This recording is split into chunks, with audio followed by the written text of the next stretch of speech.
Hello, hello. We were reading chapter 125 of Attack on Titan. This one is called Afterglow, which is, you think of that as a very positive word. I feel like when I have a really wonderful time with some friends, the serotonin has been flowing, and then you kind of head back home and you're awash with happiness and feelings of your life really being in a good place, blessed by happiness. That to me is an afterglow. I don't know what the hell in this series could possibly deserve an afterglow.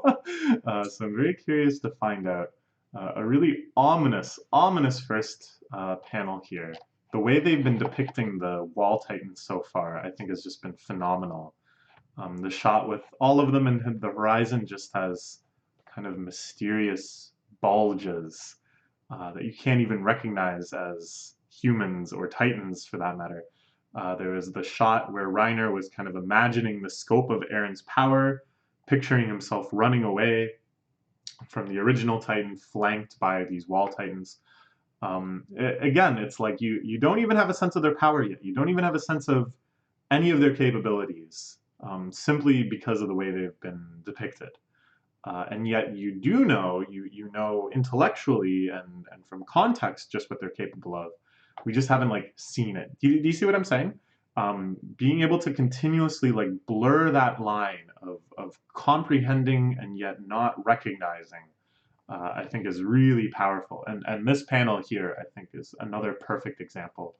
Seeing them from so low, this pile, this mountain of smoke, then the mountain of rubble, and then finally in the very foreground, people scrambling to rescue survivors. It really gives a sense of just how huge and looming they are. And yet also, like, we don't know how much smoke there is. We don't know how far away they are. We still really don't actually have an intuitive sense of what's going on. Masterful. Just masterful. After all this hype, I'm glad that they're being depicted so powerfully. Again, we're dealing with very ground level concerns. Even though the world is ending, still rescuing survivors. Terrifying, weird dream. Everybody saw it. The Wall Titans have made a line and they're heading outside the island. Probably didn't mean to attack us though. My house, because of Eren Yeager. Oh man. Eren, don't you remember? On that fateful day when humanity had a grim reminder, your house got destroyed. Your house got destroyed because of Reiner and Bernhold and Zeke and the whole institution of power. But now, can you justify yourself any better? I don't know. No, they were killed by Eren. So yeah, big ideological divides among the survivors. Eren Yeager has killed his own people. But if he hadn't released the Titans of the Walls, it would be all of the Eldians of this island who would have been exterminated by the enemy. Said we, the Eldian Empire. See now, this is a few people now that have referred to the Eldian Empire once more. Flosh was like, the Eldian Empire has risen like the phoenix. And you're kind of like, it's a little creepy that you still think of yourself as the Eldian Empire, even though you literally had no idea what Eldia was for the vast majority of your life. Now live thanks to this noble sacrifice. We won. You cannot win without making sacrifices. Dedicate your hearts. Another classic Attack on Titan scene. The mob of people where everybody is shouting stuff. I think these sorts of scenes are very well depicted in this manga. Especially just because in these instances, the humans' faces, even though they're full human, they take on that same kind of Titan quality of inhumanity, that they get distorted and exaggerated and it makes you realize like you can lose to yourself to all sorts of violences even without actually being violent. Their deaths were meaningful. Dedicate your hearts. Dedicate your hearts. And do this one. Oh yeah, they are doing this one. A lot of people are doing it. State of excitement. There could be fights between the civilians themselves. Better prepare. Leave this to me. Go to HQ and bring the new recruits and the weapons in here. Oh boy. So already they're going to have to enact military pressure in order to keep civilians in line. For day 0 of the new Eldian Empire, who is supposed to rule peacefully over all the land, I suppose? Not a good look. It's not a good look. I'll say that much.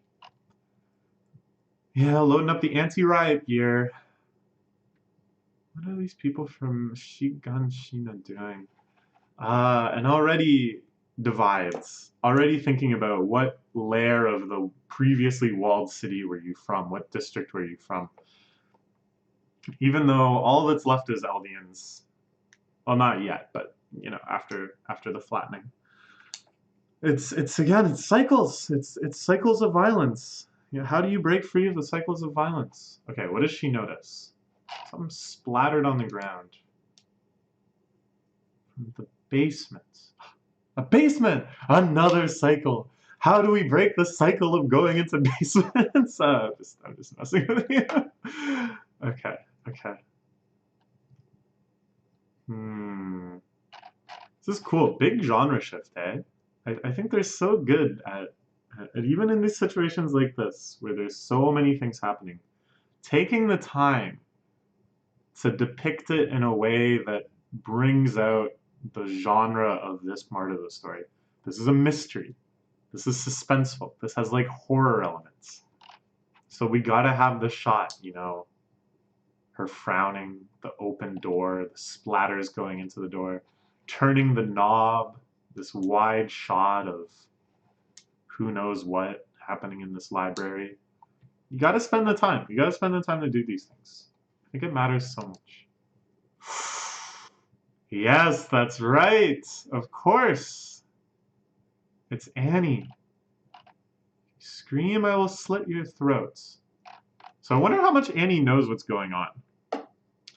Because the sequencing, I think, was Eren sent out the telepathic message, and then he dissolved all hardening, freed the wall titans, so on and so forth.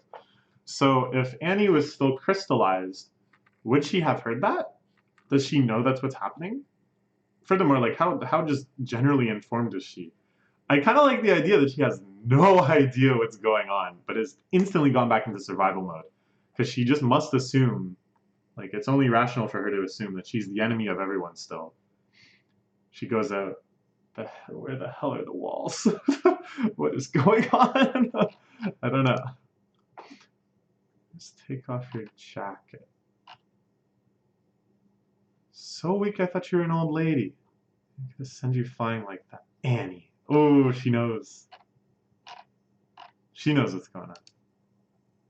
All people, it had to be you, Hitch. I don't really remember this Hitch character. I'm sorry. I'll apologize for that. Clearly, it was someone who was around since the start. She was another one in their class, in their training class, who joined the internal police with Jean. I think. Maybe. Probably. I would explain it. Whatever. If I don't restrain her, the city will... So this is kind of interesting, too, because, like, Hitch doesn't know how much Annie knows. We don't know how much Annie knows. We don't really know what Annie's even going to try to do. She was, before crystallizing, very loyal to the Marlians who had deployed her. You know, just as Gabby and Falco and Reiner and Bernholt and all of them were. But in this brand new situation where Marlene is going to get stomped off the globe, who knows? Who can say that she's not going to be like, all right, cool. I'm an Eldian now. I'm just going to hang out on the island with you guys. Seems sweet. Just chill. Right? So, like, I don't know. It's like they just assume this antagonism. They don't know. I don't know. I can transform into a Titan at any point. You have no choice but to listen to me. Something tells me that you are too weak to transform right now.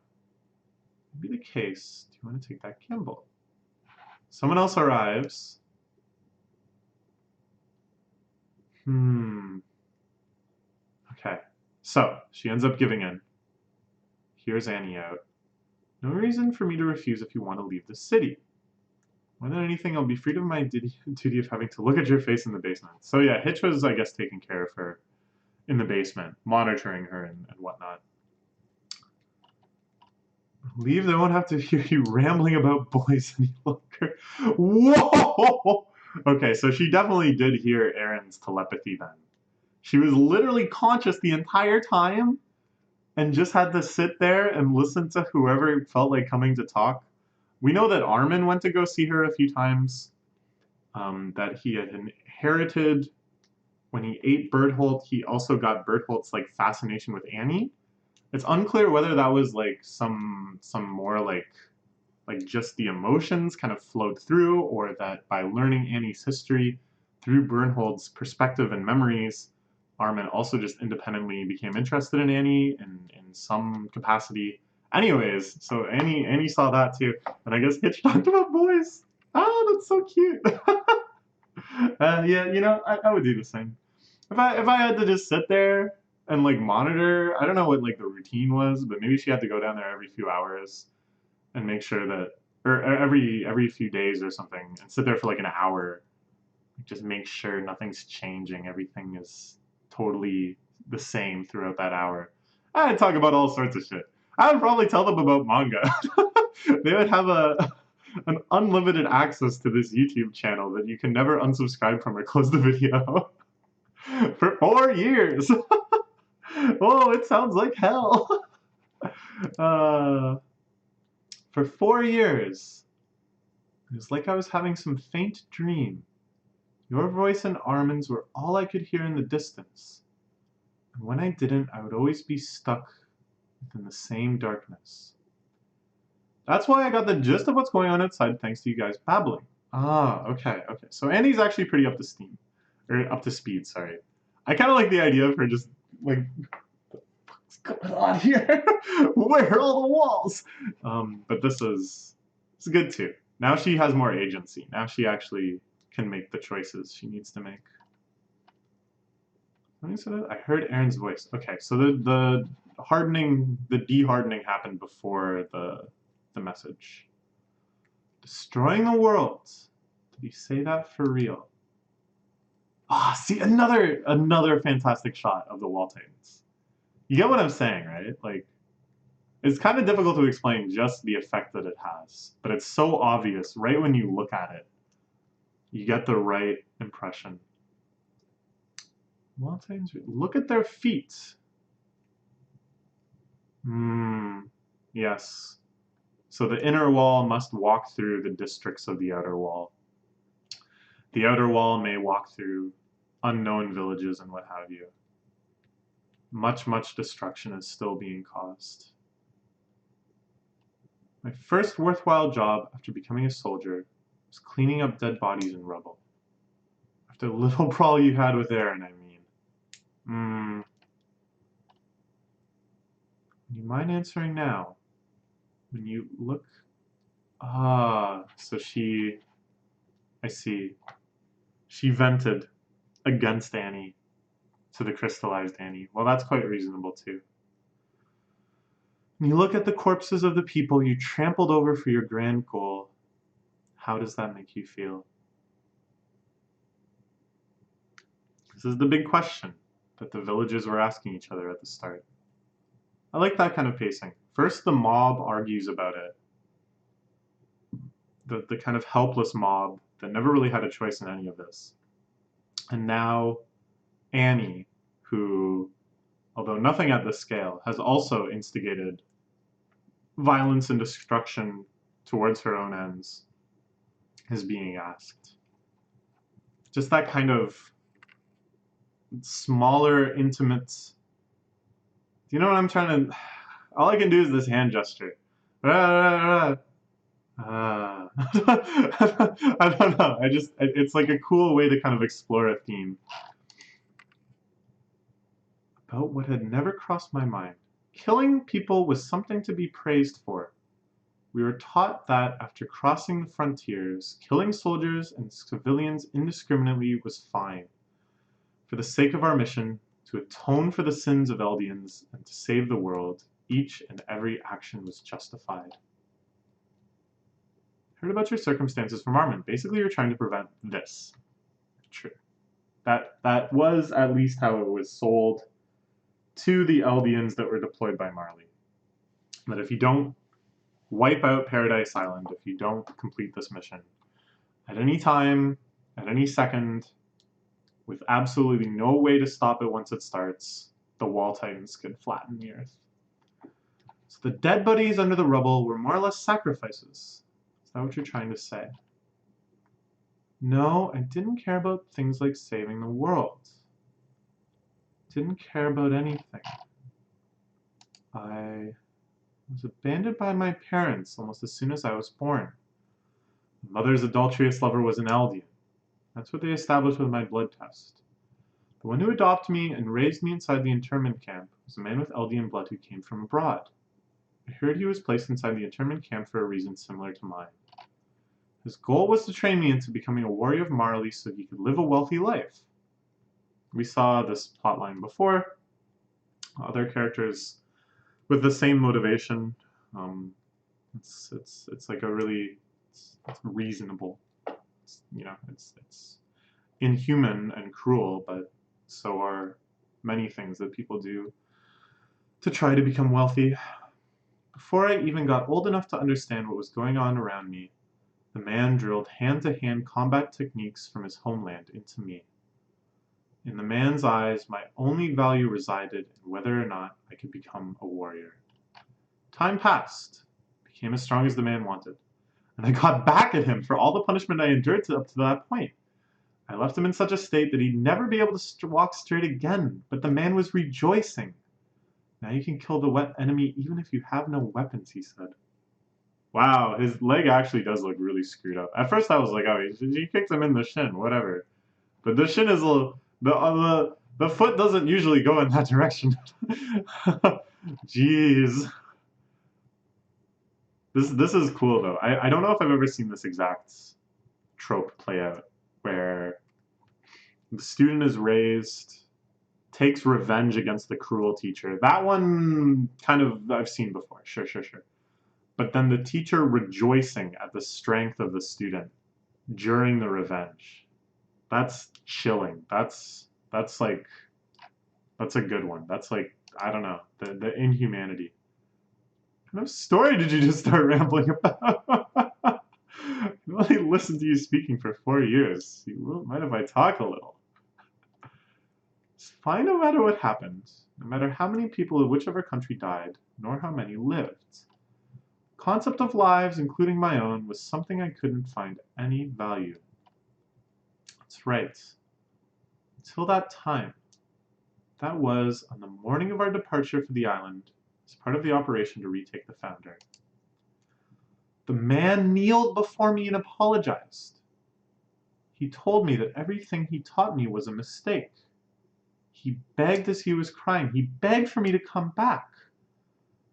Be it the status as a member of the warrior unit, or the title of an honorary Marleyan, he told me it was all right to throw them away as long as I came back home. The man was my father. He thought of me as his own daughter. Wow. Oh my god, I got tricked again. Wow. But I mean, it's interesting, right? That Annie remembers this.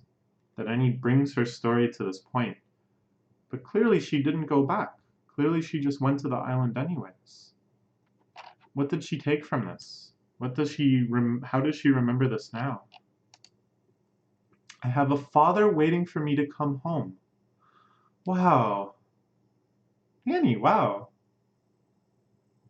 Maybe it was that she left at the time thinking nothing of it, but only after all this time training in the island and infiltrating and battling and being stuck there for 4 years, she truly come to appreciate that she has a father waiting for her to come home. A real shitty father. Don't get me wrong. Seems like this guy was a real bad guy, but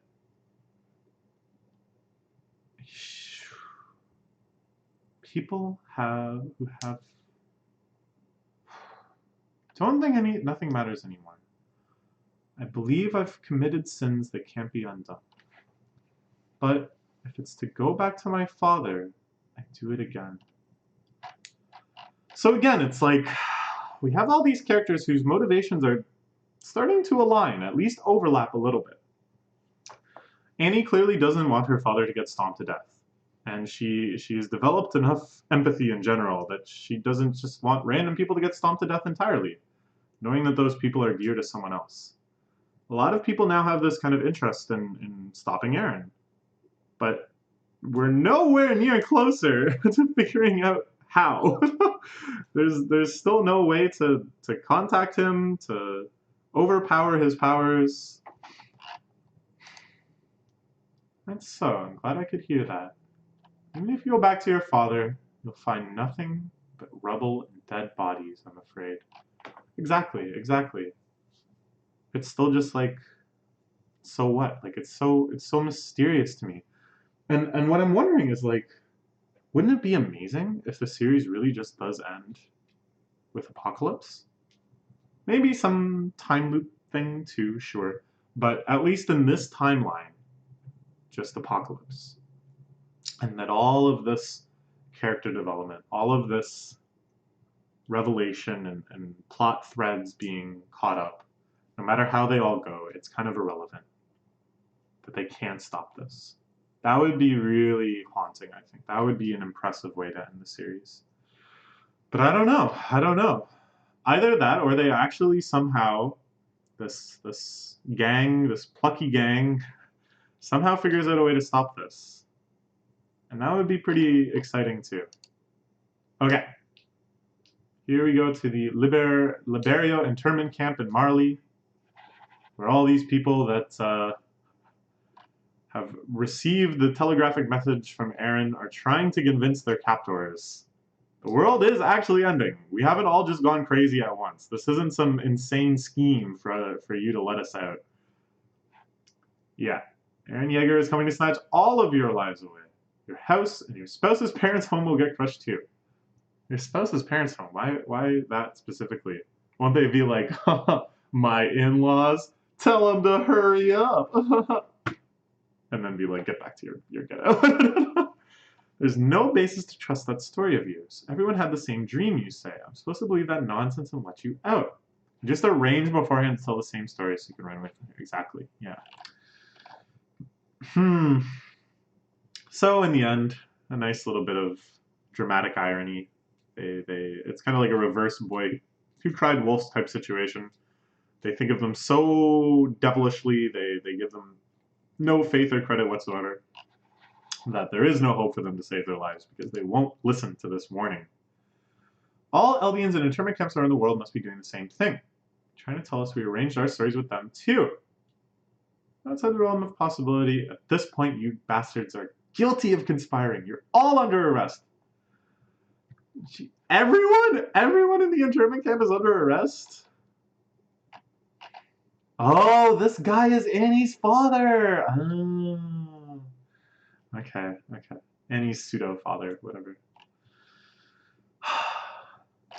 This is, again, it's like they're bringing back all these plot elements. They're kind of running through all the major themes and sort of aesthetic modes of the series. So it makes sense that we return to the internment camp in such like a crucial moment to really highlight like how shitty this was, how much of an unfair, inhumane ghetto they had created, how little they trusted them, and how little, how much that lack of trust has now betrayed them. Ah, but Annie's father rebels, grabbing the guard, grabbing the gun. Of course, he's got the martial arts techniques that he had passed down onto Annie. He's kind of crippled or whatever, but like, you know what? Whoa, hey, whoa! I just remembered. At the very start of this chapter. Oh wait, no. That was the previous chapter even. That was the previous chapter. Hold on. I'm gonna check. I remember the same guy was one of the people that had the vision, and then they like warp back to like the marketplace, and they're like, what's going on? In the Evangelion world, he had a cane. Yo, he has a cane. He has his like basket is spilled out, and he has a cane. It's the same guy, same hat, same face. He has a cane. That's because Annie crippled him.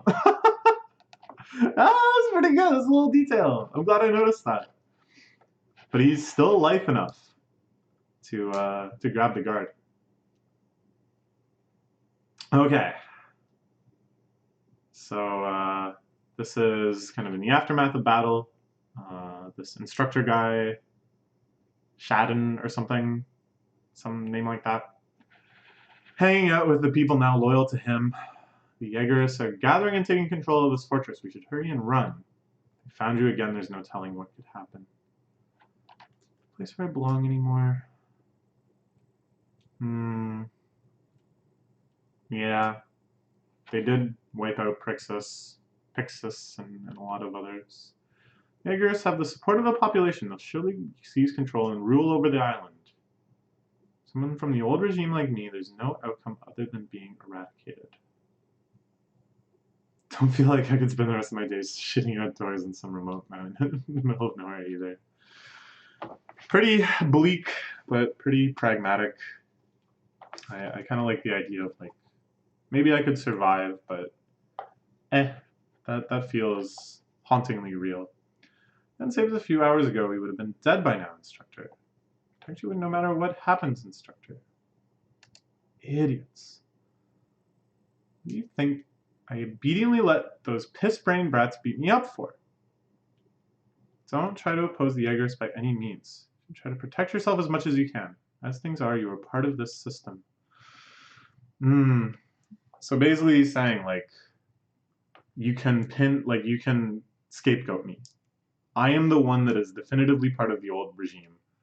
When they had them beat me up as proof of loyalty, that association was solidified. You don't have to be associated with the old regime. You can just be some soldiers. You can potentially get along with the Jaegerists. You can potentially live peacefully under their new regime. Again, bleak, pragmatic. However, there will come a day when you have to make a stand. Until then, don't lose sight of yourselves. Oh, I really like this sort of imagery. Like basically, I think this is, I don't know, I think this is like how it has to be IRL for a lot of people, where it's like, there literally is nothing we can do right now. We are so overpowered and outnumbered. It's just not our moment. There is nothing we can do right now. And this idea of like, but someday we can actually make the change. So until then, don't lose sight of ourselves. That's good. That's actually inspirational. Okay, Armin trying to chase down Connie to get Falco back, to appease Gabby. Besides, what are you gonna do if you catch up to him? Giving up on turning his mother back into a human. Is that what you'll tell him? Yeah, tell him that. Armin, I don't think that's gonna work. You already told him that, and he ran off. Again, it's like all this stuff. Like it just doesn't add up to an actual change. What will be interesting though, we have Annie leaving the city and Armin leaving the city. I think these two might encounter each other. Even if that's no good, we have to make a move and do what we can. If we don't, we won't be able to add or gain Gabby's trust. Yeah, that's a good way to think about it. Even if you fail, you have to try. For her sake, you have to try. She'll never, ever, ever trust you if you don't try. If you try and fail, maybe she'll just accept you tried your best and you failed. Whether or not we'll get Reiner and the Cart Titan still lurking somewhere to comply depends on that. Very true, very true, very insightful. It's not like the problem of depending on the inheritance of the Nine Titans has gone away either. The worst thing is that the 2,000-year-long history of continued infightings over Titan's powers will happen all over again on this tiny island. That's very true, isn't it? There will always be someone who sees the appeal and taking that power on for themselves. Even though there's the time limit, the age limit, even though there's unimaginable suffering that goes along with it. even though you have to betray all of these institutions and all these friends. As long as these powers exist, people will go after them. More and more, you see where Zeke is coming from. More and more, you're like, yeah, maybe if they're just all sterilized, that would save everybody a lot of grief. To be honest, I'm so tired. I feel like going to bed right now and sleeping for 2 days straight. In any case, we have to do what we can, because our cozy little human history is going to be changed a great deal from here onwards. I'll tell Connie that even as a Titan overturned on her back, his mom is fine as she is. I don't think he's going to respond well to that. His mom literally just is this grotesque monster lying on her back. I mean, what should I do? Go help Jean. Think for yourself a little. Think for yourself. I still don't really know how to take this whole the things that Armin said about Mikasa, about her bloodline, about the obedience that's built into it. I still don't know. I think the jury's kind of still out there. What should we do about Eren? I don't know. Moreover, there's nothing we can do about it anyway, right? I mean, that's what I've been saying. That's just all these futile actions and stuff. It's interesting how compelling they make them, how involved we get in all of these human plots. But it's futile. There's nothing they can do. Hange and the captain may have been killed. Flosh's team is probably pointing their guns at us. Moreover, Annie might be back. Good read, good read. The military chain of command has broken down. It's complete chaos. Story's probably going to be in danger. Well, good breed. That's almost certainly true. That's like just something else that we haven't even seen yet that we can deduce is probably chaos and danger. Volunteer troops and Azumabito Nicolo's position is no longer safe either. Very astute. Those guys are all getting arrested right now. So there's nothing we can do. We don't have time to think about Eren right now. You understand that, right? So Armin, I think, has a good perspective. The Eren stuff, as I said, is just so out of the scope of any of this happening. It's just gonna happen. All we can do in this very crucial time is prepare ourselves to be at peace in the new world. And there's a lot to get taken care of before that can happen. Wow, a big rant from Armin. Impressive, isn't it? He's really grown as a person, and it's remarkable that he's actually able to guess so many of these plot points, even though he spent this entire time, I'm pretty sure, like going to the fortress, being in the fortress. Like he hasn't actually seen any of this firsthand. Sorry, Commander Erwin were here, we wouldn't be as disorganized and scattered as we are now. Now the answer is clear. The one who should have been revived wasn't me. Jeez. Oh, man. Just... It's too brutal. It's too brutal. It's to have a character in that situation saying, I wish I instead was dead. The scarf's gone. The scarf that Eren had given Mikasa so long ago. She always wears. A reminder of their connection. There's mum's-sakes, taking a child's life in exchange. Something that Connie will be considering hesitantly. Will surely make it in time. Okay. So Gabby sets off for Falco as well. If you leave this place as soon as possible. My real name is Gabby. So Armin is heading out with Gabby. That's even better. In terms of building her trust, that's even better. An Armin and Gabby adventure. I never thought we'd see the day. But, huh, Gabby's strange. Mina's better. What? Oh, man. Oh, this series is so crazy. I really admire the author's willingness to hit on all these different levels simultaneously. It really does feel like the end game. Just this insane juxtaposition of moods, images, nostalgia, forward thinking. It's so all over the place. Okay. Meanwhile, the political struggle, the void of power, the void of political power on the island. Flosh versus Yelena versus Jean. It's getting complicated. Still don't understand the situation, but using this, I think it's been made clear. He shot his dang finger off. Flosh is crazy. What happens to all you volunteers? Using my mouth to ask doesn't work. You put on nose and act like you're the king around here. Amazing! You paid very good attention, Jean. Everyone listen to me. I heard about this plan from Eren 10 months ago. The plan for Eren to use Zeke in order to obtain the power of the Founding Titan. Did he really know that? I don't think he actually knew that. Why would Eren tell Flosh, of all people?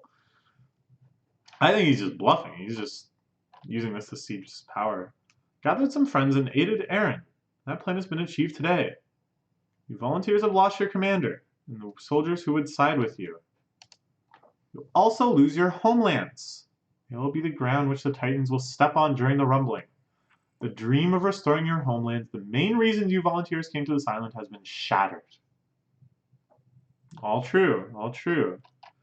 Nevertheless, if there is any one of you on this island who would lend their strength to the Eldian Empire, say it now. We will welcome you as Eldians with open arms. Yeah, I don't think Eren cared about any of this. I don't think this was like at all an aspect of Eren's plan. Sure, I'm sure he was grateful to the fact that there were people facilitating him, whether that was because they thought they were helping Zeke actually, or whether they actually intended to just help Eren with whatever they were doing. I doubt that Eren actually told them what he was planning. At any rate, yeah. Flosh's little game of power here. I don't think Eren gives even a tiny poop about. Oh!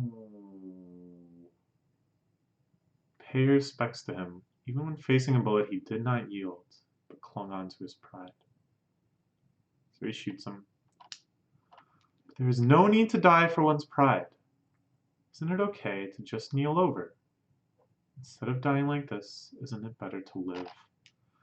Jesus, this is brutal. Give you time to think about it. Take them to the cells.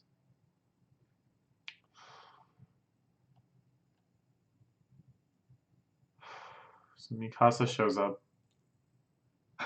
Armin said, I don't know, help Jean. Just think for yourself. And then she was like, I guess I'll go help Jean. Oh, man. Regarding the question earlier, I am Eren's representative. If Eren solves all the problems outside of the island, I can also eradicate all the hate within the island.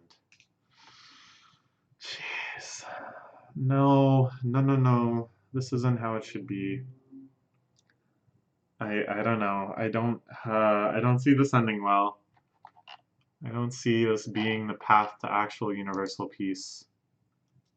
Survived that hell from 4 years ago. We finally got this in our hands. Do you understand what I'm saying? We're free. You no longer have to fight. You can live the way you want.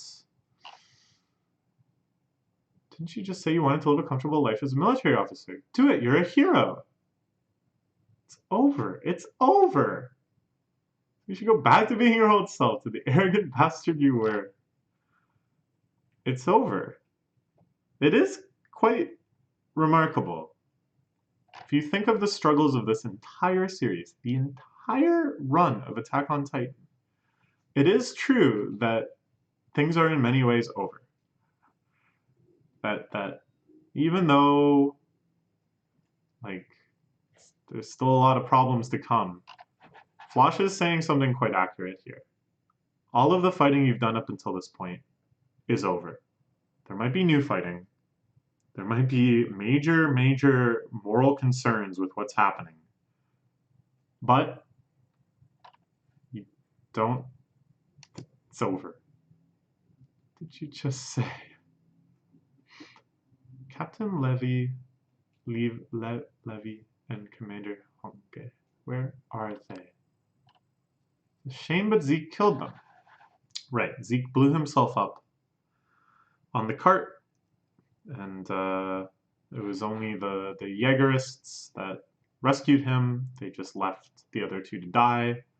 Presumably, we didn't see them get blowed up. We never saw them get blowed up entirely on camera. I believe Levi jumped into the river. Maybe he grabbed Hongdae too. So I still think they're gonna show up. And again, it's like, oh, cool, you know, these characters are back. We love these characters. But it's again, it's like, what? It doesn't change anything. It doesn't change anything. The world is still ending. Sir Connie, thank you for helping me, but we've been going north this whole time, right? Since it is that way. Oh, whoa, whoa. So Connie isn't taking Falco to get fed? To his mom? Or is he tricking Falco? Like, why bother untying Falco? Why bother taking off his gag and letting him sit here freely and talk? But then this, we're going north, seems quite ominous. The fact that we can't see Connie's face. So I think he's tricking him. You've lost your memory, so I'm taking you to a hospital safely. You just knocked yourself out. It's true. After all, I'm a soldier doing his job. Yeah, he's still taking him to his mom. I wonder to what extent Falco actually did lose his memory. I don't know. That's right. Became a soldier. Dad, Sonny, and Martin are not coming back. I can bring back Mom. Just wait a little longer. Mom, I became a soldier.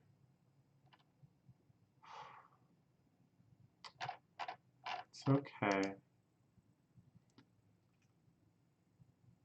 Glad Mr. Connie is a good person. However, I have to get back south no matter what. I can only be remembered up to being with Brother and Gabby. What happened after that I can't remember. The spinal fluid that's in my body. What happened to Brother and Gabby, the Marleyan soldiers. They might have left in airships already. Mr. Connie. I have a feeling I've met him somewhere before. Mr. Connie doesn't seem to know me. Or is it just me? This is very interesting. So yeah, Falco has very little idea what's going on. It's not that he's a total amnesiac, of course. That would have been way too silly. But this kind of like double bluff where Falco is pretending he's just some innocent kid. Ah, thank you, brave soldier. And Connie is pretending he's some brave soldier. Let me help you out, kid. When really they both know that, like, I don't know. It's all very complex. It's actually quite a little adventure, you know. I think this idea of the two of them riding out on the horse, Connie taking Falco and whittling to his doom, Falco trying to figure out on which layers he needs to betray Connie and which layers he needs to trick him. It's all quite compelling. And yet again, I can't stop harping on this point. Just because I think it's so interesting that the plot is being written like this. None of this matters. The world is ending. Like, none of this will influence the fact that the rumbling has begun. Seems they're heading straight back to Marley. After seeing the rumbling, they've lost all hope in the survival of a Marleyan army. Who's speaking right now? Is it Falco? Has Falco figured all of this out at least? I suppose from anywhere they are, they can see the Wall Titans marching. And I guess no. Oh, it's Piek. It's Peck. Ah, as expected of Peck. Piek. I don't know how to pronounce her name. The Cart Titan. This is where she crawled off to. Just watching all of this unfold. And this guy, who's the kind of main Marleyan soldier at this point, can update the mainland regarding the current situation. It's better than waiting until they're crushed. Yeah. And then they're going to be like, this is so embarrassing. We actually heard from the ghettoized Eldians. we heard about this like 3 hours ago. So that's happening, huh? Oh boy, is my face red. It's a good thing we executed all of them, otherwise I'd have to admit to them I was wrong. I don't know what happened there. I'm actually going to be curious. Wouldn't it be funny if the Marleyan Empire landed and all of the ghettos of all across Marleyan had been completely rebellionized. They had broken free. They had overpowered the soldiers. I mean, nice little twist. Again, though, it doesn't matter. Everyone's getting flattened. However, after all this, look at this. This, again, I can't get over how this is written. It's so amazing. It's so crazy. I never thought a plot would develop like this. Can we do anything? Do you have a plan to stop all this? No. I don't know. I just think it's so amazing. We have all these different plot lines. We're so compelled by each of them. All of them have so much meaningful weight. The characters involved, the plot threads being tied up. But it doesn't matter. No one is even spitballing ideas on how to actually stop this. The only one was Gabby, who was like, ask Aaron to stop. And they're just like, freaking kids. How are we supposed to ask Aaron to stop?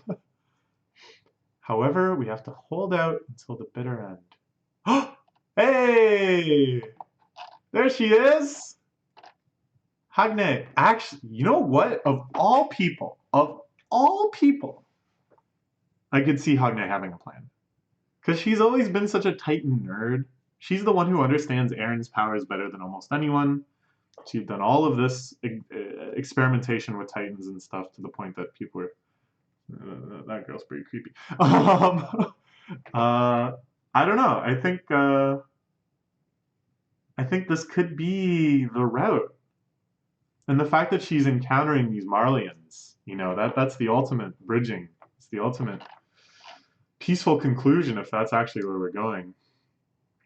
For now, please don't eat me. As you can see, I have no weapons. Huh? Who's that back there? Is this the man you've wanted to kill more than anyone else your entire career? Is that Levi? Please rest assured, that one over there is a completely harmless man who failed to die. A soldier shall not die until he has given meaning to his life. So, Levi, of course, super soldier, capable of great combat feats. What could he possibly do? Hagne? Maybe. Hagne? I don't know how to pronounce like a lot of characters' names.